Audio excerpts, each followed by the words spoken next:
Hey guys, welcome back to the channel. My name is Brian and I am the horror show host. And today, me and Obscure Media, he doesn't want to be on camera but he will be talking, went to go see Underwater.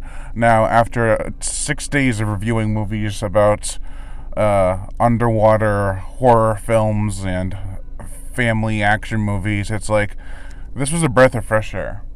It was a fast-paced film. What did you think about it? Talking. No, I'm talking. You said I was talking. Okay. I think it's funny you said a breath of fresh air because they were underwater the whole time. Yeah, that was pretty clever. I thought it wasn't boring. Yeah, there's only like maybe one part where I was like, okay, they're still walking on the bottom of the ocean floor. Yeah, I had the same, I know exactly what part you're talking about too, but I felt it exactly the same. It wasn't like a ruiner. Yeah. What did you think of the characters? I think very, very formulaic. Yeah. And very, very cliche. But all the performances kind of made it not matter. Yeah, and they gave character development to people. Like in some of these movies I've seen, there's just too many people, so they just skip character development except for the main characters. They said like every character was developed except for one of the characters we'll get into in the spoiler section, which totally sucked. Explosion. I thought that for a movie made today, especially one with Kristen Stewart, it didn't have any like political messages in it. I was happy about that. I was like, oh thank God. There's not much to say about this movie except for that it's really entertaining. That was the other thing I was going to say. I'm not saying it's a bad film, but it's a very forgettable film. I could see that. I think it's a very forgettable. I think it kind of lumps itself into the genre of underwater horror. Yeah, did you know there were 6 films that came out from 1989 to 1990 that were all underwater-based horror films? No, I didn't. There's 6 of them. I reviewed every single one. Well, like, this kind of feels just like those, though. Like, it feels like a Deep Blue Sea. It feels like a... Like, I feel like it didn't do anything different. Like, it executed its formula well, but it is just using another... Like, it's using the genre's formula. It's not really doing a special, like, oh, this is why our movie's different and better. It's more like, we made it well made. Yeah, this came out in this was being made in 2017, so they finally got it released, and I think it was really well shot and really beautiful to look at. The cinematography, especially in the beginning, was like very, very like sharp. Yeah, and then at the end where everything is going hectic, the imagery is just amazing. Mm-hmm. Especially the film cost like $80 million, so it's not a really low budget film. But it feels more indie than, like, true studio-only type, you know? Yeah, plus you don't really see the creatures as much as I thought you would. Same here, yeah. You do see them quite a bit, but at the same time, most of it's just like, haha, like pop-ups of the creatures. At some point, like, since we didn't see them for so long, at some point I thought it was going to not have any creatures. Yeah, well, then you get to the ending, which we'll talk about in a bit. What did you think of the music? I was going to compliment the soundtrack a lot because they didn't overdo it. Like, most of the movie, I would say, was pretty silent. Like, there was no score for most of it, but when there was a score, it was it's what it needed to be, but then it had those moments of, like, those kind of, like, electronic organs, and I really liked those. Yeah, and the music was done by the guy who did the music for A Quiet Place in the thing 2011. So yeah, I could tell that some of the music was had his touch to it, which was nice. For real. Did you have anything else you wanted to say about it before we get into the spoilers? No. All right, what would you give it out of 5? Out of 5 stars, I think a 3. Yeah, I'd probably give like a 3 or 3.5. Do you want to get into spoilers? Spoilers. Someone blew up. Yeah, the first character in this movie to really die like you see on screen, because there's a whole bunch of people that die, but it's just the main characters that die, is a character who gets imploded. It was awesome. That happens twice. 2 people get imploded. Yeah. I didn't see that coming. Nah, me neither. I was like, wow, PG-13. This is gore. I thought it was kind of up when he blew up though, because I was like, well, he knew his helmet was practically broken. Yeah. So he gave his working helmet.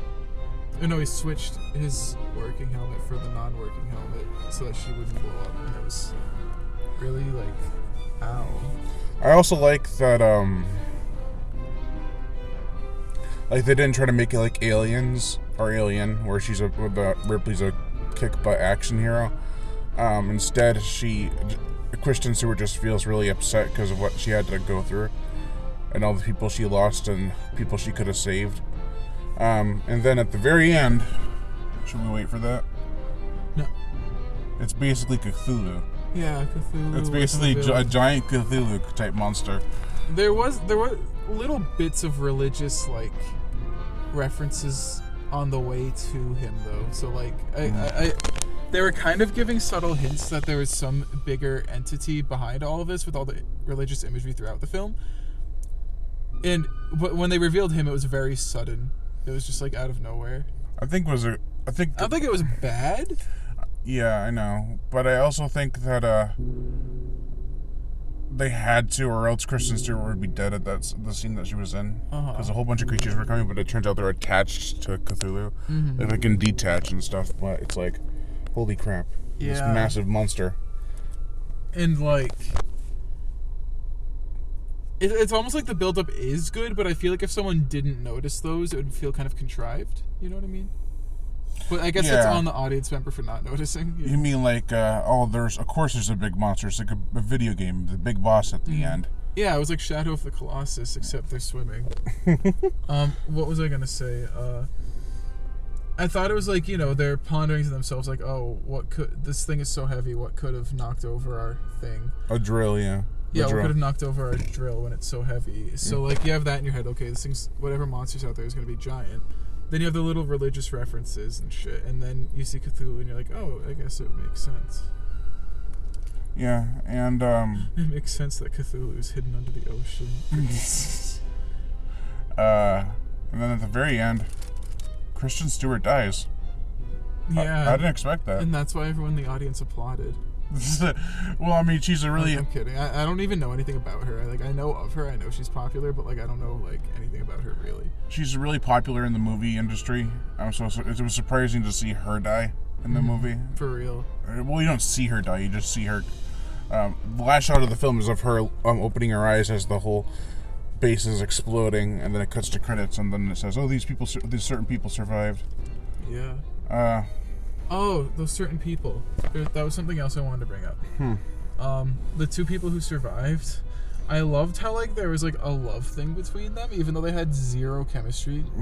Literally, they, don't talk to each other, then they meet each other. All he does is say, it's gonna be okay, alright? It's gonna be okay. No, they had something prior to that, but they only alluded to it. Yeah, and then, she just says to her at one part when he's knocked out, you're falling in love with him, aren't you? No, he said you really love him, don't you? But there was something where she was she said that, and I don't know, I thought it was kind of sudden, Well, you could hear her talking as Kristen Stewart was trying to find them. And she was talking to him, saying that you always listen to me and stuff. And so, I thought he was not really developed. I feel like he was just there. Yeah. I thought he was going to be one of the first ones to go, to be honest. I thought so too. And I think his name is, I'm not sure if it's T.J. Miller or John Gallagher Jr., but the guy who had the teddy bear, Yeah, everyone, it was being passed around to everybody, take care of this teddy bear, or this bunny, this toy, little stuffed bunny. Yeah. And I was like, oh. Yeah, when he died, I was like, ow. Yeah, he was funny. Because his head was being pulled. I loved when he played the SpongeBob theme song. Yeah. I was like, what? I was so happy for that. I actually looked up the soundtrack to this before I saw the movie, and it's by Avril Lavigne, that cover. Oh, yeah? And I was like, what?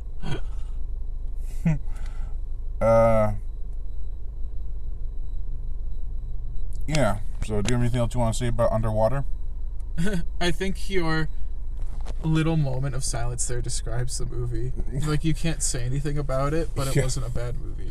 No, it wasn't terrible. It was just kind of a generic movie. It's just a popcorn movie. Yeah, for real. And on that note, thank you all for watching, and I am Brian Gatto, the horror show host. Make sure to like, comment on, as well as share this video. Like my Facebook fan page and support me on Patreon. Even $1 a month will help keep this channel going on strong, and I'd greatly appreciate it. The links are in the description below.